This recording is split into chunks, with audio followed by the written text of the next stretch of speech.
Hi everyone, I'm Dr. Akanksha Rawatiya. I'm basically from Indore, Madhya Pradesh. I've joined in September 2023 here as an RGHS 1.5 year fellowship. When I came here, I had no background of infertility. I've completed my UG and PG from a government medical college in which there was no infertility which has been dealt.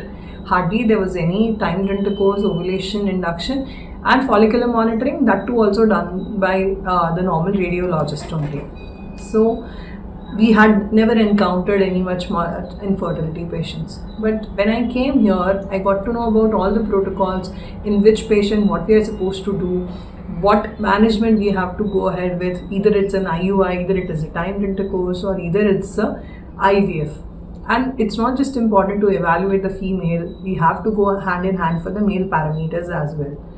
So here the consultant are really helping. As I told, I was not aware of basic infertility management, the transvaginal scan or the follicular monitoring also. I remember when I was trying to do the transvaginal scans, I was not able to do it. So the consultants actually handheld and let me do the scans so I can be confident about the scans.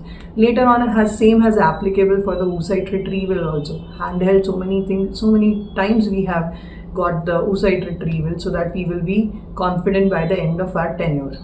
There are so many simulators also for the same so that we can practice it in our CREST lab. Specifically, if we are talking about the IVF, there are so many patients, different who are coming here. Like for a fertility preservation, they are coming. For some chemotherapy, radiotherapy patients who are coming. Some females who are coming to preserve their eggs because of the advanced age or because of some other fertility issues. So that all we have seen, like a Turner syndrome, MRKH, all these different we have seen. So it's a good exposure. Specifically, if we are talking about the reproductive medicine center, then this is one of the best. We have here so many teaching experiences also. There are so many different courses of CREST lab in which 1 week or 2 week in which we have taught also. So that also gives us a different high end in which we are able to read and tell them and teach them. So that is also one of the different teaching what we got.